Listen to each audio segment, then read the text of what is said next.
राधे राधे दोस्तों, सभी को मेरी प्यार भरी राधे राधे।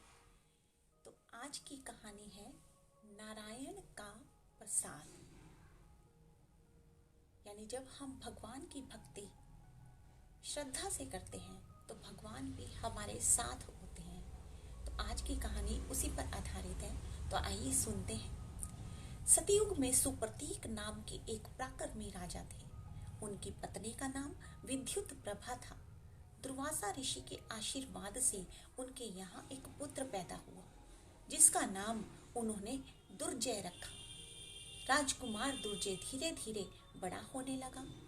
शक्तिशाली तो वो था ही, शस्त्र संचालन में भी उसने निपुणता प्राप्त कर ली थी।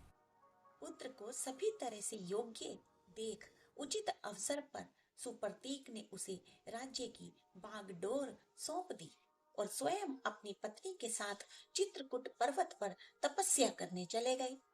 राजा बनते ही दुर्जय ने अपने राज्य की सीमाओं को बढ़ाना शुरू कर दिया। उसने पड़ोसी राज्यों पर आक्रमण कर उन्हें अपने राज्यों में मिला लिया।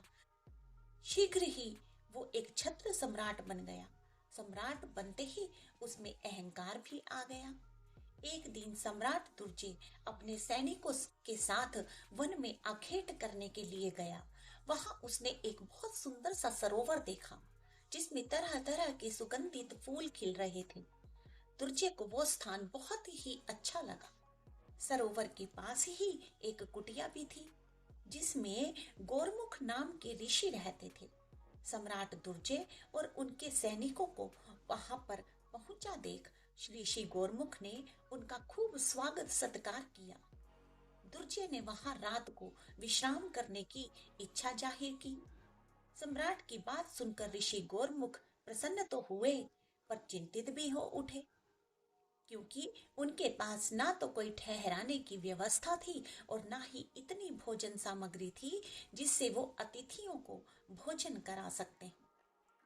ऋषि गोरमुख इसी चिंता में थे कि तभी उन्हें प्रभु का स्मरण हो आया। उन्होंने भगवान नारायण का ध्यान किया और ध्यान करते ही उनके कानों में एक ध्वनि गूंजी, ऋषि गोरमुख, मैं तुम्हारी परेशानी को जान गया हूँ। तुम चिंता मत करो। ध्यान समाप्त करके जैसे ही तुम उठोगे, तुम्हें अपने आसन के नीचे एक दिव्य मणि रखी हुई मिलेगी। उसे ले लेना और वो मणि तुम्हारी हर मनोकामना को पूर्ण करेगी। इसके बाद ध्वनि की गूंज शांत हो गई। ऋषि जब ध्यान करके उठे तो सचमुच उनके आसन के नीचे एक मणि रखी हुई दिखाई दी। ऋषि ने उसे उठाकर अपनी आंखों से लगाया और जतन से उसे कुटिया में सुरक्षित रख दिया। कुछ देर बाद उन्होंने मेहमानों को ठहराने और भोजन की व्यवस्था का भान हुआ तो उन्होंने मणि हाथ में लेकर एक भव्य महल और उत्तम भोजन की कामना की। तत्काल ही उसी समय कुटिया के पास एक भव्य महल बनकर तैयार हो गया और अनेकों प्रकार के व्यंजन भी तैयार हो गए। तब ऋषि गोरमुख सम्राट दुर्जय के पास गए और उनसे महल में चलने का आग्रह किया। सम्राट दुर्जय अपने सैनिकों सहित महल में पहुंचे तो महल की भव्यता देखकर वो तो आश्चर्यचकित रह गए। उससे भी अधिक आश्चर्य तो उन्हें तब हुआ जब उन्होंने विविध प्रकार के व्यंजनों से युक्त भोजन खाने को मिले। भोजन के पश्चात सम्राट दुर्जय और उनके सैनिकों को ऐसी गहरी नींद आई कि ऋषि गोरमुख के पुकारने पर ही अगली सुबह वो उठ सके। सम्राट दुर्जय जब चलने को हुए तो उन्होंने ऋषि से पूछा, ऋषिवर, आपने इतने लोगों का भोजन और उनके ठहराने की इतनी उत्तम व्यवस्था कैसे कर दी? शाम को जब हम यहाँ आए थे तो आसपास हमें दूर दूर तक कोई भी इमारत नहीं दिख रही थी। सारा जंगल साई साई की आवाज से गूंज रहा था। फिर इतना भव्य महल कैसे बन गया और इतने स्वादिष्ट व्यंजन युक्त भोजन कैसे तैयार हो गए? कृपया मुझे इस रहस्य को समझाइए। क्या आपके पास कोई चमत्कारी वस्तु है? सम्राट दुर्जय का आग्रह सुनकर ऋषि गोरमुख मुस्कुराए और फिर बोले, ये सब भगवान नारायण के आशीर्वाद से ही संभव हुआ है। राजन, उन्होंने मुझे एक दिव्य मणि दी है जो सारी मनोकामनाओं को तत्काल पूर्ण कर देती है।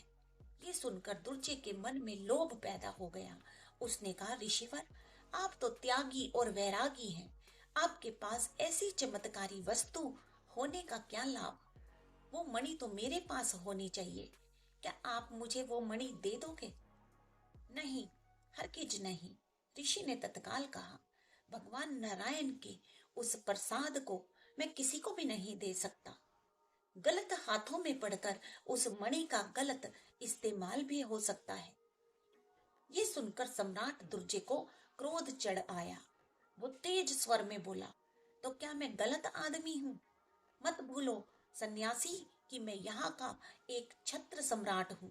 मैं चाहूं तो अपनी शक्ति से इसी क्षण तुमसे वो मणि जबरदस्ती छीन सकता हूँ। तुम्हारे लिए यही अच्छा है कि तुम अपनी इच्छा से वो मणि मुझको दे दो। नहीं दोगे तो तुम्हें अपने प्राणों से हाथ धोने पड़ेंगे। सम्राट दुर्जे की घमंड भरी इस धमकी को सुनकर ऋषि गोरमुख सन्न रह गए। दुर्जे ने दोबारा अपनी बात दोहराई तो ऋषि ने फिर दृढ़ स्वर में कहा, सम्राट दुर्जे, प्राण रहते तो रहें, मैं भगवान के उस प्रसाद को दूंगा नहीं। हाँ, मनमानी करना चाहो तो वो भी कर लो। इतना कहकर ऋषि गोरमुख तन कर खड़े हो गए। सैनिकों, वध कर दो इस ढोंगी सन्यासी का, दुर्जे ने कहा। छीन लो इससे ये मणि। दुर्जे सैनिकों की ओर संकेत करके जोर से चिल्ला रहा है। तभी वहां एक चमत्कार हुआ। एक कान फोड़ देने वाला शोर उभरा, जिसे सुनकर दुर्जे के सैनिकों के कलेजे दहल गए। स्वयं दुर्जे भी बड़ा भयभीत होकर कांप उठा। देखते ही देखते मणि के अंदर से शस्त्रों से सुसज्जित अनेकों योद्धा प्रकट हुए और वो सम्राट के सैनिकों की ओर बढ़ने लगे। शस्त्रधारी सैनिक इतने बड़े थे कि सम्राट दुर्जे के सैनिक बौने दिखाई देने लगे। देखते ही देखते उन्होंने राजा के सभी सैनिक काट डाले। फिर वो अपनी लाल लाल आंखों से घूरते हुए सम्राट दुर्जे की ओर मुड़े। उन्हें देखकर सम्राट दुर्जे इतना भयभीत हुआ कि तलवार वहीं फेंक दी और तेजी से जंगल की ओर दौड़ पड़ा। घने जंगल में पहुंचकर ही उसके प्राण बच पाए।